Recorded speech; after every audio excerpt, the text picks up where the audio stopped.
Сегодняшняя лекция является паскриптумом к творческому наследию Чингиза Айтматова, классика русской многонациональной литературы XX века. Почему паскриптум? Потому что 90-летний юбилей мы отметили в прошлом году. И казалось, что прошел юбилей, прошли воспоминания, посмотрели фильмы, перечитали книги. И вот этот возврат сегодняшний имеет свой эпиграф. Мне очень нравится сибирский писатель Виктор Астафьев, один из создателей сибирского текста.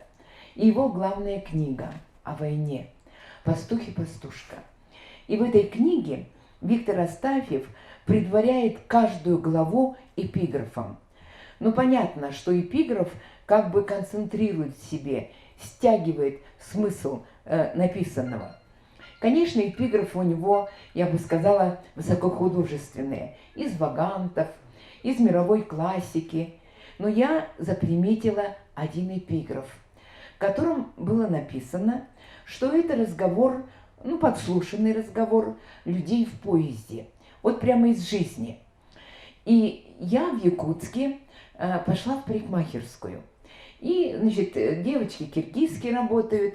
И когда мне нужно было расплатиться, я решила ее позвать. Поскольку я специалист по русской литературе, я достаточно тепло, ласково сказала: «Джамиля, иди сюда». И она оглянулась на меня радостно и говорит: «Вы читали Джамилю? Это же наш Чингиз Айтматов».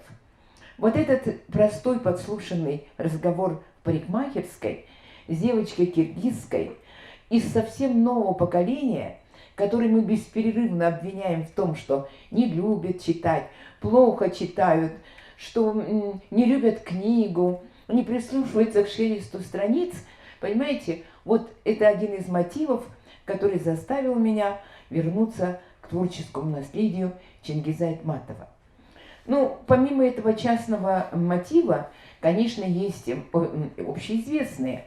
Во-первых, в городе Якутске в прошлом году прошел международный форум показа фильмов по мотивам произведений Чингиза Айтматова. Это раз. Во-вторых, с именем Чингиза Айтматова, безусловно, связано рождение и формирование нашего Сахатеатра, который поставил спектакль «Желанный голубой берег мой».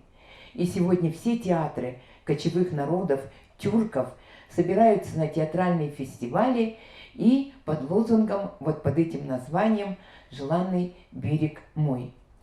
И третий мотив, конечно, что Чингиз Айтматов, будучи классиком большой многонациональной литературы, он создает ассоциативный ареал, который можно не снимать фильмы по его произведениям, но его отношение к природе, к человеку как части Вселенной, взаимоотношения, гармония или дисгармония между человеком и природой всегда вызывает мысли о Чингизе Айтматове. Совсем недавно якутяне с большим восторгом, с интересом, с восхищением мы смотрели фильм «Царь-птица» по рассказу якутского прозаика Василия Яковлева. Сам рассказ называется скромно «Старая лиственница», а в фильме он назван по-другому «Царь-птица». И это уже не просто рассказ, это уже притча. И мне показалось, что и наш якутский писатель Василий Яковлев, он, конечно, ровесник, он поколенчески связан с Чингизом Айтматовым. И совершенно ясно, что, как говорил Лермонтов, герой нашего времени. Ведь времена не выбирают, в них живут и умирают, в них творят, пишут по тем идеалам, по тем трендам, по тем эстетическим стратегиям, которые характерны именно для этого времени. И мне кажется, что вот через много лет рассказ якутского прозаика, он получил совсем новое звучание вот в этом птице, вот в этом фильме «Царь-птица». Поэтому напрямую, конечно, не связано с произведением Чингиза Айтматова, но ассоциативно, конечно, я ощутила вот эту айтматовскую особую линию. Но совершенно понятно, что существует давно традиция анималистской литературы. Она есть и в мировой литературе, в русской литературе. Всегда рядом с человеком существует мир природы. Это лошади, собаки, птицы, рыбы, ну, все, что хотите. И в этом смысле, конечно, Айтматов, не был первопроходцем. Он не то чтобы вот пионер этой темы, но другое дело, что он сумел найти вот свое видение, свою точку зрения, свой аспект. Я хочу сказать, что вот теоретически уже уже создан большой арсенал знаний о том, как через мифы, легенды, былины, песни, притчи, фольклор в нашу жизнь входят образы природы. В одном случае это может быть метафора. Такая, знаете, метафора, лишенная всякой логической формальной казуистики. Она объединяет все. Человека, вещь, пространство, мысль. Единая большая алогичная метафора. Второй, подход – это вечное время. Конечно, пространство меняется. Пространство 17 века, 18 и сегодняшнее пространство, оно изменено. Не меняется только время. Поэтому вот второй подход, он заключается в вечности времени, в его движении. И посредством этого создается, конечно, орнаментальная картина мира. И третий подход – это когда посредством природы, знаете, объясняется окружающий нас мир, да? С одной стороны, он способ показа мира, а у Айтматова получает авторское звучание как средство объяснения мира. Следующий тезис мой связан с личностью Чингиза Айтматова. Мимо этого пройти нельзя. Может быть, вы сейчас не совсем понимаете, но я бы сказала, такой кульминацией культурной идеологии в 70-е годы был билингвизм.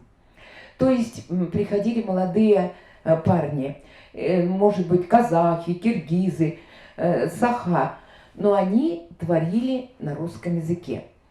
Чингизу Айтматову тоже часто задавали вопрос: а сны? На каком языке вы видите сны? И он говорил: во сне я вижу горы, я вижу Алатоу, во сне я вижу свою великую степь. Дело в том, что Чингиз Айтматов начинал писать на киргизском языке. И только с повести «Прощай, Гульсары» он начал писать на русском языке. Сам он прекрасный переводчик с киргизского на русский. Его можно было понять. Молодой, дерзкий, талантливый. Конечно, ему, как каждому творцу, хотелось иметь более широкую аудиторию, чем, скажем, та, которая читает только на киргизском языке. Он поэтому, может быть, хочет писать на русском языке, расширить свою аудиторию. Затем были переводы на все иностранные языки. Впервые его повести «Горы степи», например, перевели во Франции. Билингвистами были, такой, знаете, распространенная такая была тенденция. Например, был казахский поэт Алжас Сулейменов, очень интересный поэт, но он писал на русском языке. Я читала его книгу, которая называлась буквами из русского алфавита «Ас» и «Я». А если вместе прочитать, читалась «Азия». Книга, конечно, интересная. Он в ней интерпретирует слово полку Игореве и как поэт максималист, метафоричен, алогичен. Но мне запомнилась из всего прочитанного прекрасная картина. Такая вышенная степь, разодранная в лохмотьях юрта. Возле юрты буквально валяется в пыли, в грязи старуха-азиатка, желтая, лишенная всяких гендерных прелестей, с такими замутненным взглядом, и возле юрты нет серьга. И к серьге не привязана лошадь. Для тюрков это все, жизни нет. И вдруг она слышит топот копыт. И оживает на наших глазах, всматривается вдаль и видит прекрасную Европу. На белом коне скачет красавица с прекрасными там золотыми волосами, с красивыми синими глазами.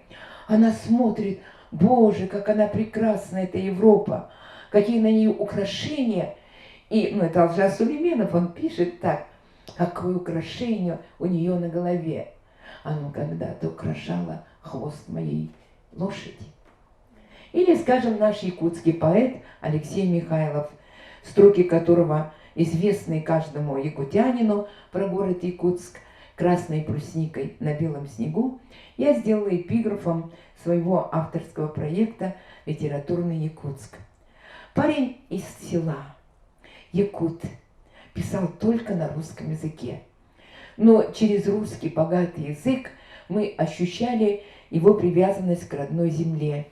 Он был влюблен в девочку из Чурапчи и писал ей: «И все равно шепчу в ночи, хочу я Чурапчу, хочу я Чурапчу».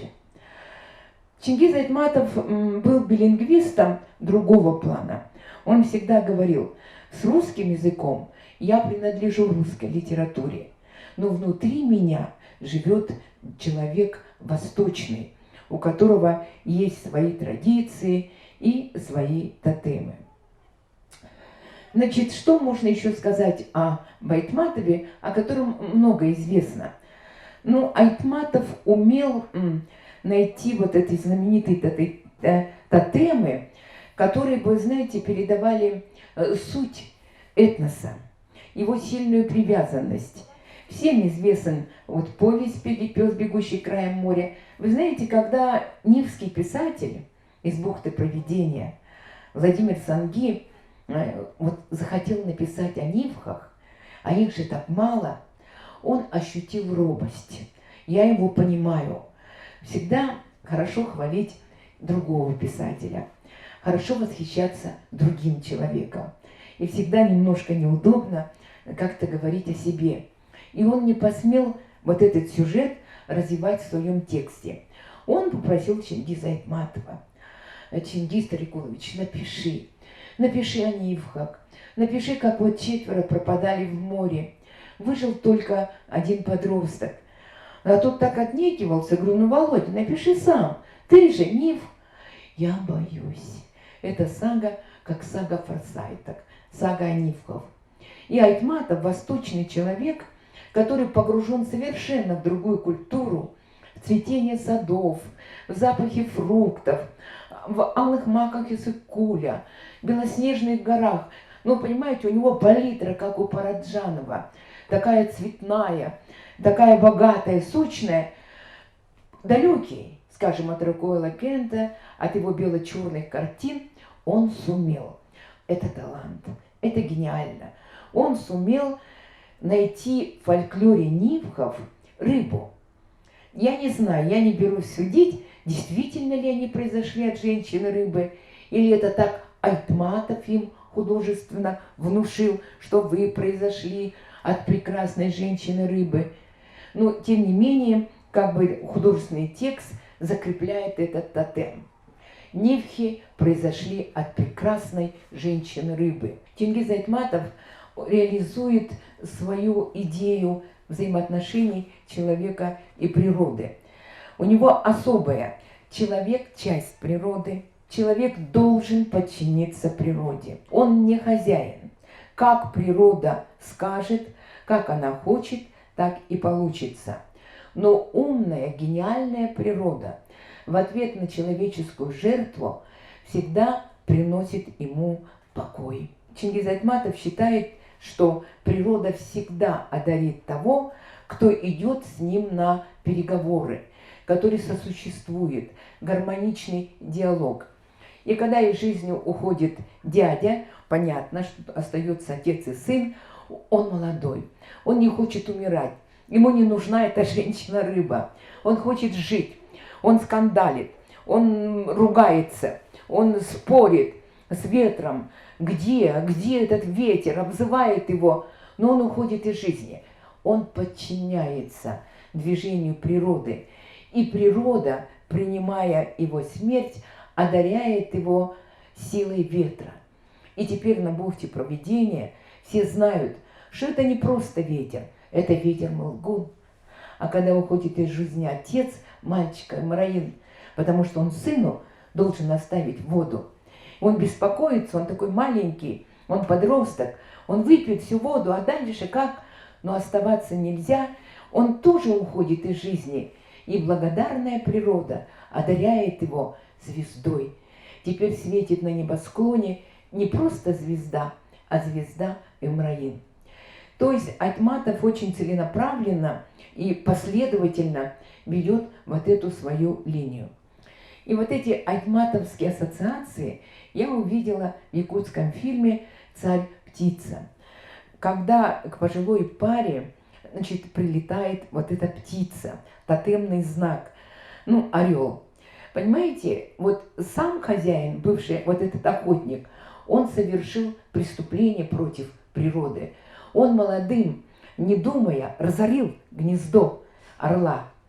И вот теперь прилетает вот этот орел к ним, это огромная птица, сидит на этом дереве, на знаменитом древо жизни, да, который вот как древо жизни, может быть, значит, вот, так сказать, воплощением вечности природы, как аватар, вот у каждого по-своему, как тополя в повестях Чингиза Айтматова. И эта птица прилетает, и совсем молодой парень, тоже не думая, берет ружье и стреляет в нее. И они хоронят эту птицу.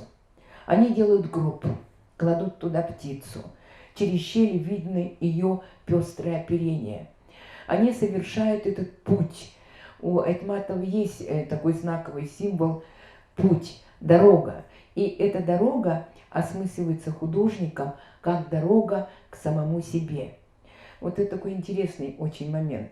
И они везут его через снега, через наш Алас, через вот место, где они живут всегда.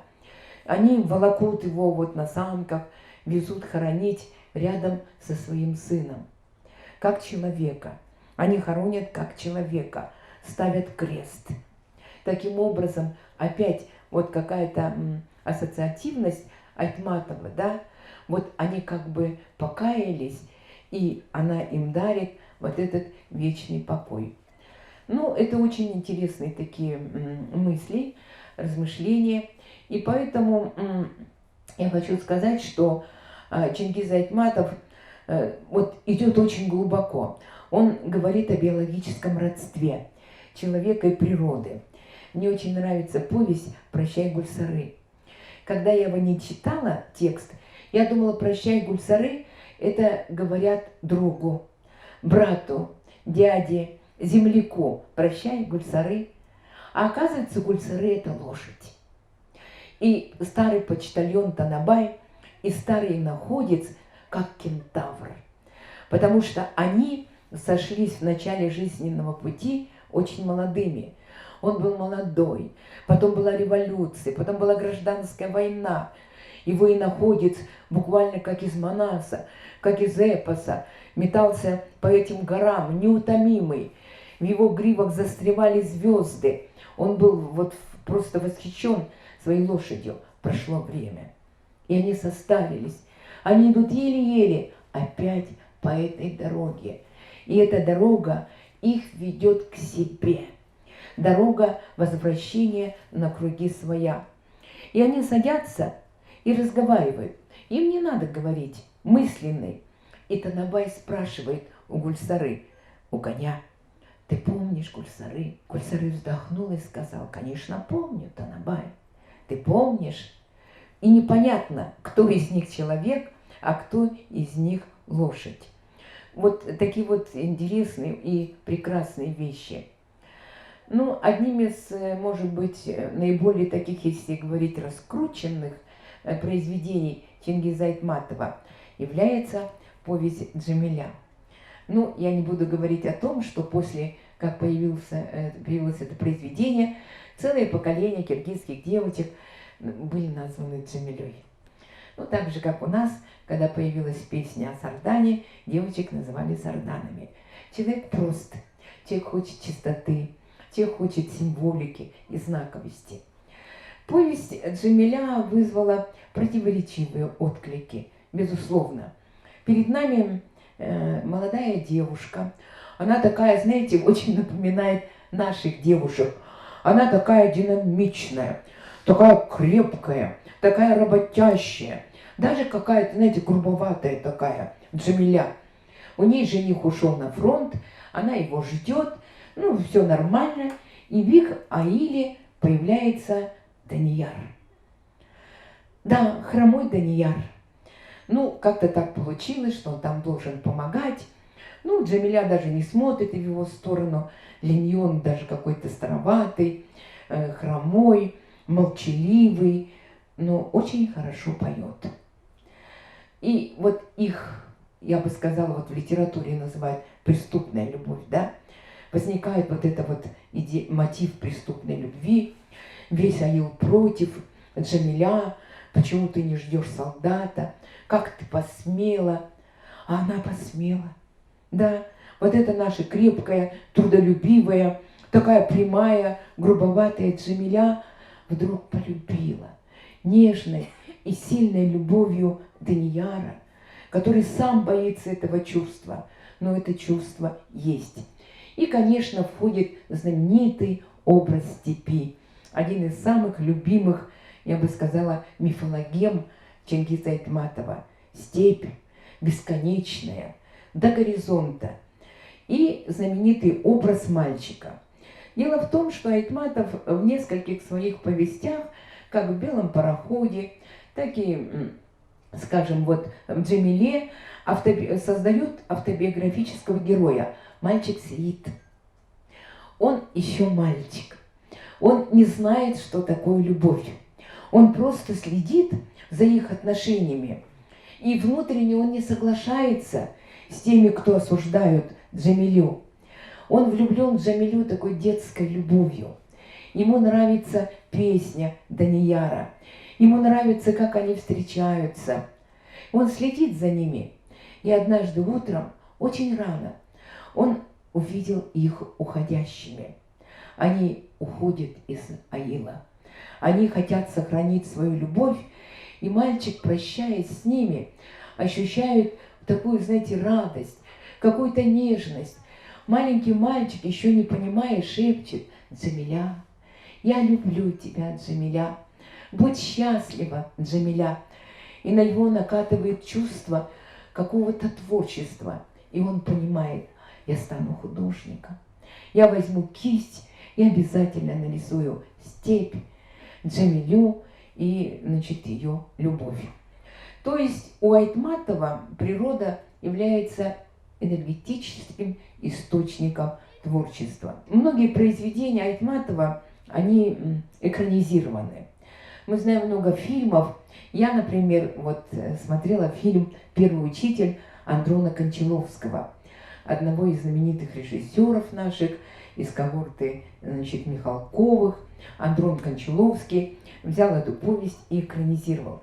И он потряс Каннский фестиваль, европейского зрителя. Он потряс, как молодой парень, значит, Дюшен, про которых писали с Лениным в башке, с Маузером в руке. Гвозди бы делать из этих людей не было в мире крепче гвоздей. Он хочет всех научить грамоте, русскому языку. Вот все. Вот он их собирает, он им объясняет. Люди не понимают. И здесь очень интересный момент, который тоже вызвал у меня ассоциации с нашим якутским фильмом «Царь-птица». Текст идет на киргизском языке. Его не переводят на английский, на немецкий, на французский. Я запомнила вот этот знаменитый крупный план, узкоглазый, плосколицый, со звездой на своей этой буденовке, стоит парень с пистолетом, тычет фотографию из газеты Ленина, такого лысого, ну такого, значит, совершенно не похожего на них, и на весь мир он говорит: Буленин, ну как вы не понимаете, Буленин детям, Ленин, Бог. И весь Каннский фестиваль вот аплодисментами взорвались. Но если такие парни ну, являются апологетами вот, идеологии революционной, они герои своего времени, то, конечно, ну, это очень такой сильный момент. В фильме «Царь-птица» тоже нет перевода. Фильм идет на якутском языке.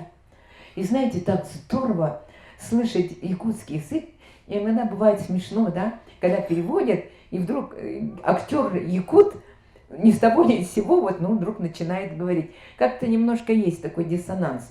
Айтматов, вот по Айтматову, они разговаривают на якутском языке и просто идут вот титры, да. Это так здорово. Кстати, в сказке «Беберикана Мяхсен» тоже так приятно, что Беберикана Мяхсен, якутская бабушка, она по-якутски говорит. А не так вот она вдруг ни с того ни с сего заговорила на иностранном языке. Ну, вот эти моменты очень интересные. Конечно, фильм не многословен, ну, соответственно, так сказать, этнической эстетике нашей. Ну, а с другой стороны, «Царь рыба» вот ассоциативно мне очень многое напоминает из наследия Чингиза Айтматова. Кстати, в пространственной организации Айтматов, да, Айтматов делал трехмерность. Небо, Тенгри, земля и нижний мир. Вот все как у нас, да, но тюркоязычий. Он принадлежал к надописанной литературе, безусловно. И у него в повестях, вообще во всех произведениях всегда небо. Высокое, недоступное, далекое, священное небо. Все герои, пусть в ранних журавлях, там, Чабан, они все равно обращаются к небу. И таким образом вот природа не только в животных, природа через горы, через ветер, через, скажем, реки, да, она входит в жизнь человека. Ну, приведу такой пример, известный всем роман «Плаха». И у него там есть вот, ну, великолепный просто образ волчицы. Волчица имеет имя. Ее зовут Акбара. У нее голубые глаза. Он прям так описывает. Великолепная, красивая волчица Акбара. И у нее есть муж. Да, у нее есть муж-волк, который живут парами, волки, да. И Акбара вот почти вот по-женски, значит, вот волк где-то ходит, какие-то запахи приносит. И она ощенилась, она стала матерью. Помните по тексту, да? Значит, щенят пьяный Базарбай нашел, они куда-то, в общем, исчезли. Он забирает щенят и уносит их к людям. Заходит в кошару, значит, Бастона, его жены Гулюмкан, оттуда он уходит. Акбара учуяла, мои щенята здесь. И начинается та знаменитая айтматовская месть природы человеку, который совершил преступление против ее материнского первородства, да, против ее материнского чувства. Акбара воет ночами. Она вырезает овцев, даже не прикасаясь. Она потеряла грань между человеком и животным миром. Она не боится человека. Она ходит очень рядом, потому что она знает, человек ничтожен, человек слаб. И когда она увидела наркомана, который голым бегал среди, значит, там, вот этих вот кустов, Акбара хотела его загрызть. И она бросилась. А когда увидела такого жалкого, такого голого, такого безумного наркомана, она передумала даже убивать его. И огромная голубоглазая волчица пролетела над этим маленьким человеком. И наступает кульминация. У них есть сын. Сын для тюрков – это все, вы знаете. Это продолжение рода, и не только для тюрков, для любой семьи. Мальчик.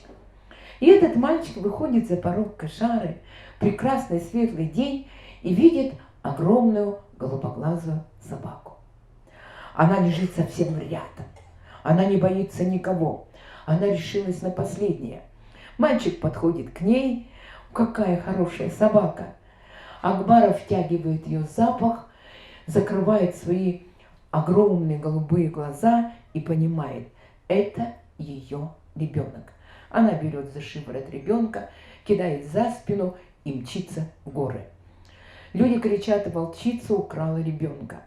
Выбегает Гулимкан, мать этого мальчика. Заметьте, она обращается к Акбаре как к женщине.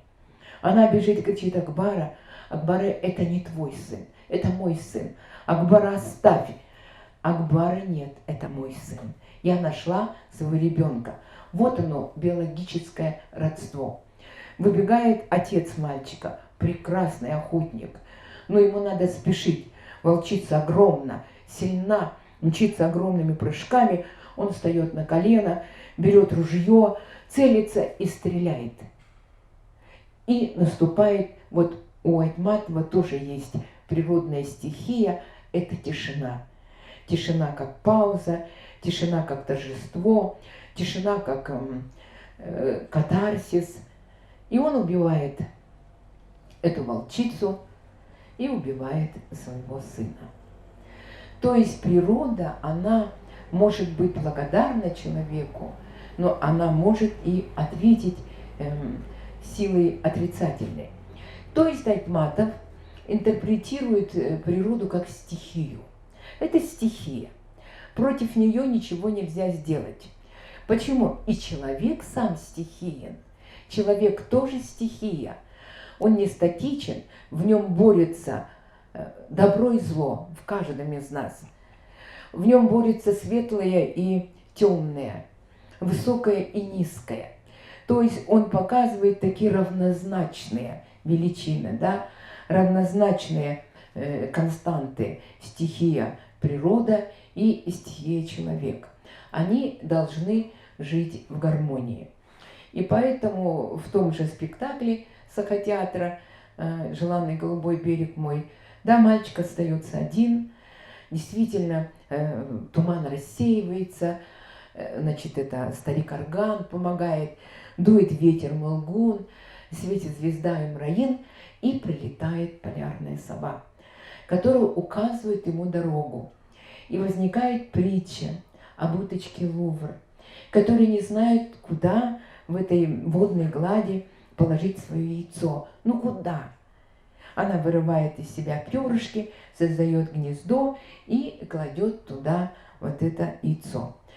И вот эта вот притчеобразность, даже можно сказать, вот она создает особый, может быть, особую высоту нового якутского кино. Сегодня много фильмов появляется, но сегодня самым таким вот, получившим очень много наград, очень хорошие критические отклики, очень хорошо показана была в Японии. Японцы там писали, молчали весь фильм. Они просто молчали, потому что перед ними была вечная природа. Это тоже вот я ощущаю здесь ассоциативное поле Чингиза Айтматова. Ну, в целом, конечно, художественное наследие его огромно. И все его повести – это уже классика, конечно. И я думаю о том, что, наверное, вот этот вот эпиграф, о котором я говорила в начале нашей лекции, да, в парикмахерской, разговор с девочкой, которая удивилась. Вы знаете Джамилю, вы читали в республике здесь Чингиза Айтматова? Я сказала, конечно. Это один из мотивов возвращения классики многонациональной русской литературы, возвращения художественному наследию большого писателя XX века, безусловно, востребованного и читателем, и зрителем новой России XXI века. Спасибо.